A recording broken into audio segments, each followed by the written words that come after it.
언제 어디서나 함께하는 진리. 들려주는 대순애보.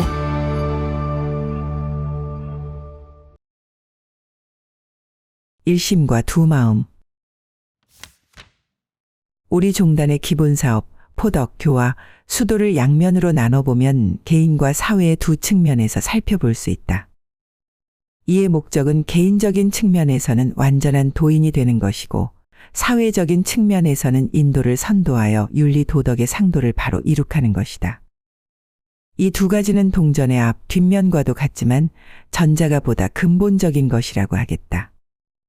이러한 사실은 상제님께서 되풀이 읽으라고 하신 대학의 상장에서 그 내용을 확인해 볼 수 있다.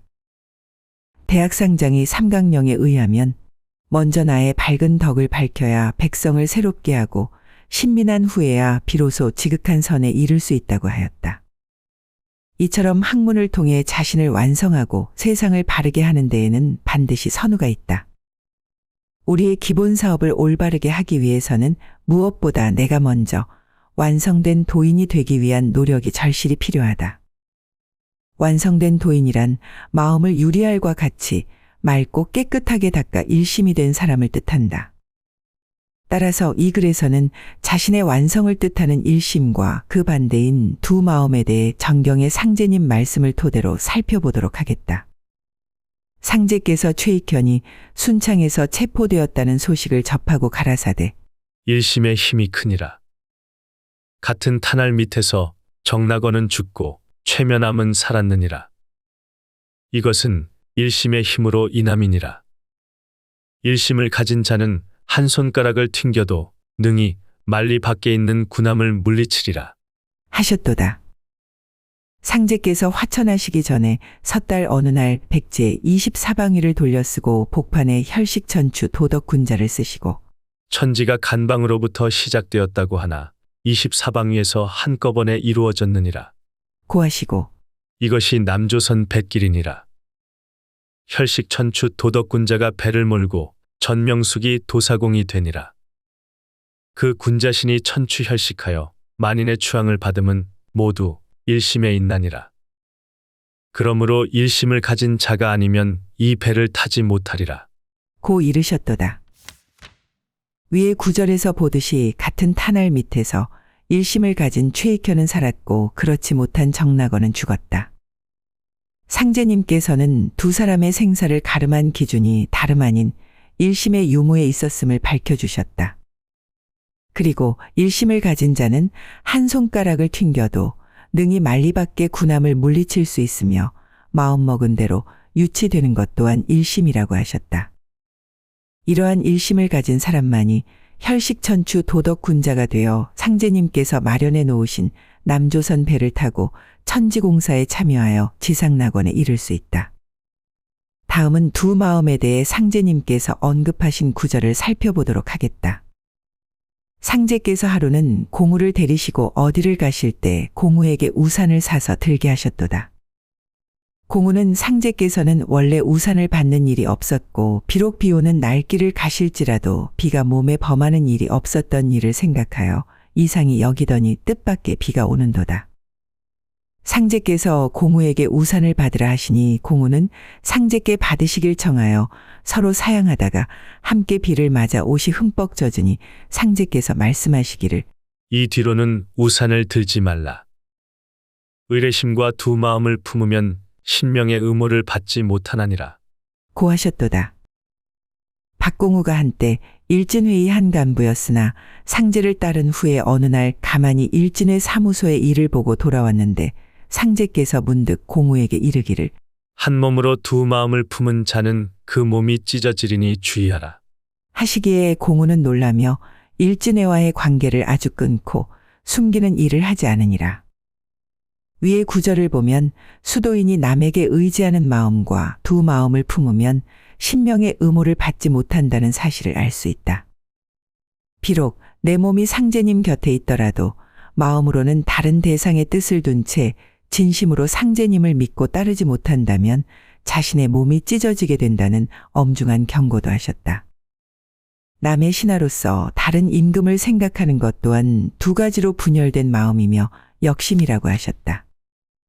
이처럼 일심과 달리 두 마음은 진리의 지극한 신명을 자신에게서 멀어지게 하고 상제님의 뜻을 저버리게 하여 결국 그 형벌을 몸으로 받게 됨을 확연히 깨달을 수 있을 것이다. 상제님께서 말씀하신 일심과 두 마음의 예를 살펴보았는데 일심은 오직 순수하고 진실한 하나의 마음이며 두 마음은 분열된 마음으로서 자신의 마음을 속이는 것이라고 할 수 있다. 인간의 모든 죄악의 근원은 바로 마음을 속이는 데서 비롯된다. 그래서 도전님께서는 자기가 자기를 속이는 것은 자신을 버리는 것이요 마음을 속이는 것은 신을 속임이라고 하였으니 신을 속이는 것은 곧 하늘을 속임이 되는 것이니 어느 곳에 용납되겠는가 깊이 생각하라. 고 하셨다. 대순진리회는 뜻이 있고 연운 있는 사람들이 입도하여 수도의 제규정과 법방을 준수함으로써 인간 완성을 이루기 위한 곳이다. 이것은 자신의 마음을 속이지 않는 무작위가 바탕으로 일심이 되었을 때 비로소 가능한 것이다. 자고 이래로 마음은 동서를 막론하고 으뜸 가는 관심사로서 수많은 성현들이 이에 대해 논의해왔다. 선불교에서는 이 마음의 본질을 허심, 존심, 정심, 각심, 명심 등 여러 가지로 표현하였다. 전경에도 가장 많이 언급된 부분이 마음에 관한 것인데 상제님께서는 특히 일심을 강조하시며 수도인이 궁극적으로 추구해야 할 바라고 하셨다. 이 일심이 가지는 종교적 함의에 대해 동양 철학의 주요 경전들을 통해 생각해 볼 수 있다. 주역의 계사상전을 보면 태극에서 양의가 나오고 양의에서 사상이 나오고 사상에서 팔괘가 나온다. 고 하였다. 이를 숫자로 비유해 보면 태극인 1에서 2가 나오고 2에서 4가 나오며 4에서 8이 나오는데 흔히 이를 일생이법이라고 한다. 또 총 81자의 한자로 된 천부경에는 일시무시일에서 시작해 일종무종일로 끝난다. 즉 모든 이치와 만물이 하나에서 비롯하여 다시 하나로 끝난다는 뜻이다. 그리고 신라 화엄종의 개조라 불리는 의상대사는 화엄 일승법계도에서 하나 속에 일체가 있고 일체 속에 하나가 있으니 하나가 곧 일체여 일체가 곧 하나다. 라고 하였다. 비록 표현은 다르지만 여기에 담긴 의미는 다 태극이라 하겠다. 이를 콩에 비유해 보면 봄에 한 알의 씨에서 싹이 나서 성장하여 분열했다가 가을에 열매를 맺고 겨울에 다시 씨앗으로 돌아가는 것에 비유할 수 있다. 이러한 이치에 비춰보면 인간의 마음도 같은 원리로 성장과 분열의 과정을 거쳐 다시 본래의 한 마음으로 돌아가는 것이 순리가 아닐까 생각해 본다. 상제님께서 남기신 현무경에는 다음과 같은 구절이 있다. 수천지지 허무선지 포태, 수천지지 정멸불지 양생, 수천지지 이조유지 욕대, 관왕, 도솔어무 정멸이죠. 포태, 양생, 욕대의 관왕이란 표현에서 우리는 선불류와 대순진리와의 관계를 명확히 알 수 있다. 이를 종교에 비유하면 선은 포태로 모체에서 자라는 데 필수적이며 불은 양생으로 모체에서 나와 자라는 데 필요하고 유는 욕대로서 성장하여 만사를 분간할 때 필요하다 하겠다. 그리고 대순진리를 상징하는 관왕이란 말에는 인간이 혼원태초에서 시작하여 성장해 오다가 이제 성인이 되어 비로소 완성을 이룬다는 뜻이 담겨 있다. 이제 선불류를 거쳐 인간 완성을 이루는 관왕의 시기를 맞이하여 무엇보다 중요한 것은 마음을 어떻게 닦느냐가 가장 중요하다. 상제님께서 나는 오직 마음을 볼 뿐이로다. 라고 하셨고 자리를 정하고 주무실 때도 종도들의 방심을 꾸짖고 정심을 명하신 예도 있다. 상제님을 신봉하는 도문소자들은 기거동정에 있어서 멀고 가까움이 없이 늘 상제님께서 가까이 살펴보고 계심을 한순간도 잊어서는 아니 될 것이다. 지금도 상제님께서는 보아천 존재 위에 임어하셔서 삼계를 통찰하시고 관감만천하시고 계신다.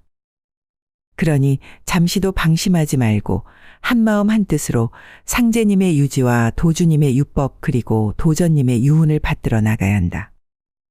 바야흐로 지금은 모사제천 성사제인의 인존시대다.